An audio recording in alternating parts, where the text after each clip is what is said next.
Eu quero voltar e agora falar um pouquinho sobre a situação e as investidas de Donald Trump contra Nicolás Maduro. Agora, com a aplicação de sanções contra familiares do líder venezuelano Nicolás Maduro, numa tentativa de estrangular a permanência dele à frente ali do governo venezuelano e, junto com outras operações, também tentar neutralizar tudo aquilo que está ao redor de Nicolás Maduro, até que em algum momento, com talvez a participação do Brasil ou não nessas tratativas, o líder venezuelano deixe o cargo. E aí, agora eu consigo falar novamente com o nosso Zé Maria Trindade lá em Brasília. Quero saber de você, Zé, como é que você avalia essa estratégia que hoje é adotada pelo presidente norte-americano? E, voltando àquilo que nós já discutimos no primeiro bloco, que é sobre o quanto o presidente Lula poderia ser importante nesse diálogo para tentar chegar a uma retirada do líder venezuelano Nicolás Maduro, o quanto essa participação pode servir também agora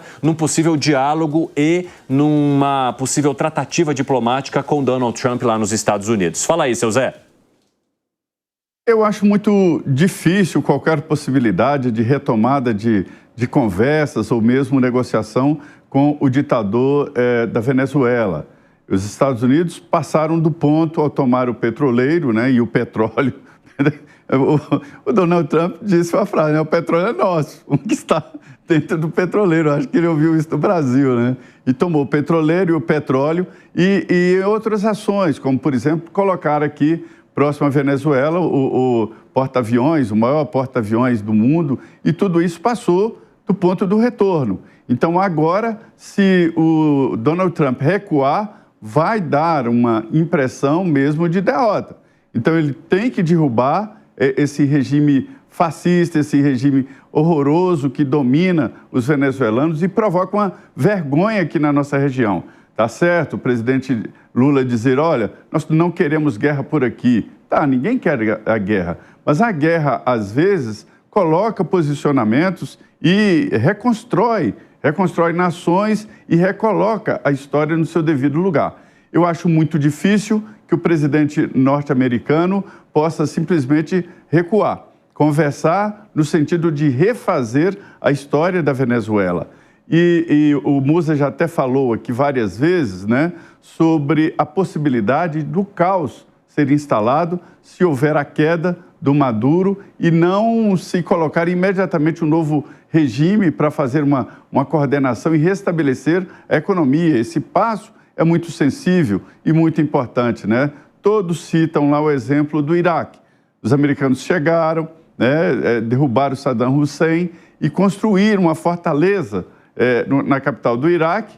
E aí pronto, não houve como pacificar o país, porque não tinha como pacificar. Existiam várias tendências e várias etnias, né? Então foi muito difícil. Então eu acho muito complicado, a não ser que o Maduro se renda, né?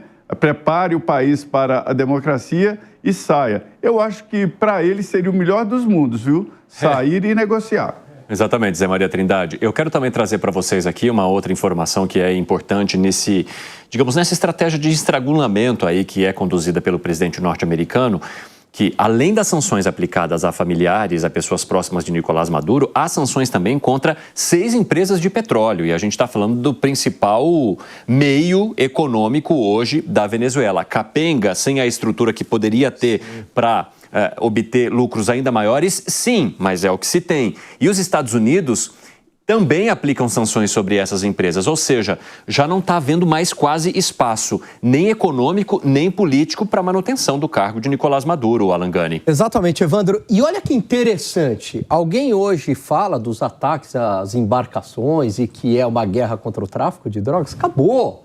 Porque olha o poder da narrativa, agora é Nicolás Maduro abertamente. Acabou essa fase, aquilo era para preparar a opinião pública mundial, né, a comunidade internacional. Olha, nós temos um problema grave, precisamos intervir por conta disso. Exatamente. E aí se resolve também a outra questão, que é a principal, que é a manutenção de Nicolás Maduro no poder. Um problema grave, onde a Venezuela não é a maior exportadora de drogas para os Estados Unidos, né, não está nem entre as 5 maiores, e o maior problema é fentanil, que não vem da Venezuela, né, vem do México e a matéria-prima vem da China. Mas você precisa de uma justificativa para legitimar a sua ação e para convencer o público interno, enfim, para legitimar a sua ação. Agora que passou essa fase, agora é abertamente a queda de Maduro.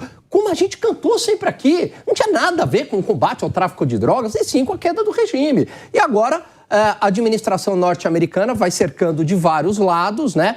Tenta estrangular economicamente, tenta talvez utilizar o Brasil como um interlocutor para que Maduro saia, porque também não é de interesse norte-americano, porque isso é muito caro, uma incursão. Quando eles falam incursão, invasão, até acho que o Zé fez esse comentário no Jornal da Manhã, né? Esse jogo de palavras. Mas quando se fala de uma incursão norte-americana, uma invasão terrestre, Evandro, é muito caro isso em termos de vida e não é fácil. As pessoas acham que isso é fácil. É fácil ir lá bombardear Caracas e matar um monte de gente, e talvez mate o Maduro, isso é fácil fazer. E o que você faz no dia seguinte? Como é que é o dia seguinte? O problema é o dia seguinte. A mesma coisa do Iraque. O que você faz no dia seguinte? Porque ocupar um país e depois sair deste país não é tarefa fácil. Os Estados Unidos perderam no Vietnã, apesar de um poderio militar gigantesco e muito maior. Perdeu. A Rússia perdeu no Afeganistão em 1979. Apesar de um poder... É um inferno na Terra esses lugares. E a Venezuela, por mais que os Estados Unidos tenham um poder muito maior, etc. e tal, não é uma questão simples. Então, procura-se estrangular economicamente, procura-se utilizar um negociador neutro, né, um interlocutor neutro para forçar uma queda de Maduro, justamente para evitar uma incursão terrestre. E digo mais, uma incursão terrestre, uma invasão norte-americana, não era promessa de campanha de Donald Trump, desagrada a base do MAGA, evidentemente. O Piperno, Washington também disse que escoltará um navio petroleiro que foi, ali de certa forma, apreendido na costa da Venezuela e que eleva ainda mais a tensão com o governo venezuelano. Bom, até com base nisso que o Alan falou, muito corretamente, né?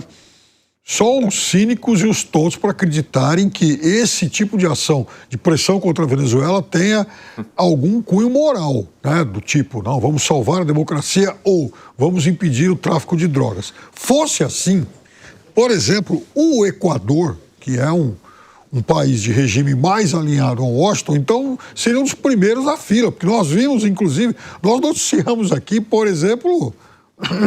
os cartéis do Equador, né, invadindo uma emissora de TV para fazer um pronunciamento nacional, por conta lá de um preso que acabou fugindo, enfim. Então, esqueçam isso. O que a Venezuela tem de interessante? Obviamente tem muito petróleo.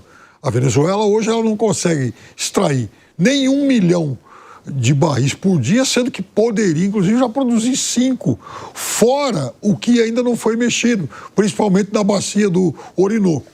Então, vejam, os interesses eles são puramente econômicos. Agora, essa premiação dada a Maria Corina e a forma como ela chegou até a Noruega já deixam algumas pistas sobre algumas fissuras no regime, alguma corrosão no regime. A fuga dela, a saída dela, por exemplo, segundo foi noticiado, inclusive confirmado por ela, acabou sendo facilitada, inclusive por setores ligados ao próprio governo. Ou seja, não há mais uma unanimidade em relação a Maduro, nem por parte de forças do governo. E é lá onde a Venezuela vai acabar resolvendo o jogo. É a partir da cooptação, por exemplo, de forças militares pela oposição. É muito mais barato isso do que alguém invadir e bombardear o país. Fala, Bruno Musa. E tem uma coisa ainda por trás disso, eu concordo com o que está sendo colocado, e tem uma coisa por trás ainda que eu vi pouca gente falando, eu estava estudando isso hoje pela manhã, porque faço 3 vídeos do meu canal do YouTube por semana, e amanhã um deles é sobre Cuba, que também tem a ver com isso. Um dos navios petroleiros que você mencionou, agora que foram apreendidos, ele estava com destino a Cuba. Cuba está sem luz há algumas semanas. País que eu também conheço e passei aperto sem luz por lá também, tá? Então, o ponto que eu quero dizer é que 95% da energia produzida em Cuba, ela vem de carvão e gás. E hoje ela não tem a menor capacidade de explorar o petróleo, ela precisa importar. E as importações caíram 35% segundo fontes oficiais do próprio governo. Grande parte vem da própria Venezuela, que tem um petróleo que é muito mais pesado, então ele precisa de refino. Esse 1 milhão por dia que o Piperno falou, hoje eles produzem por volta de 700 mil, é exatamente isso, e poderia produzir os 5 milhões. Mas eles não têm mais capacidade de refino porque a indústria está completamente sucateada. E Cuba, que tem grande parte dos militares que fazem a defesa pessoal de Maduro, ameaçaram na semana passada assassinar o Maduro se ele abandonasse o poder. Os cubanos fazerem isso. Ou seja, é aquele que quando você não interessa mais a revolução, você simplesmente é excluído. Nós vimos essa semana o ex-ministro da Economia de Cuba ser condenado à prisão perpétua por traição à pátria. Vocês conhecem bastante esse termo, né? Então, o que acontece? Cuba agora também está sendo pressionada, assim como Venezuela. E ambos são financiados pela Rússia, que está com seus próprios problemas por lá, e já é problema demais para o Putin pensar para sustentar dois países pequenos que os Estados Unidos cada vez influencia mais. Então perceba como o jogo é brabo. E faz 2 dias que a população cubana, por fim, está nas ruas protestando contra o governo. Sim, 2021, 2022 aconteceu isso, em poucas horas o regime reprimiu, mas cada vez mais parece que eles tomam uma coragem um pouquinho maior de falar: aqui também está chegando ao final.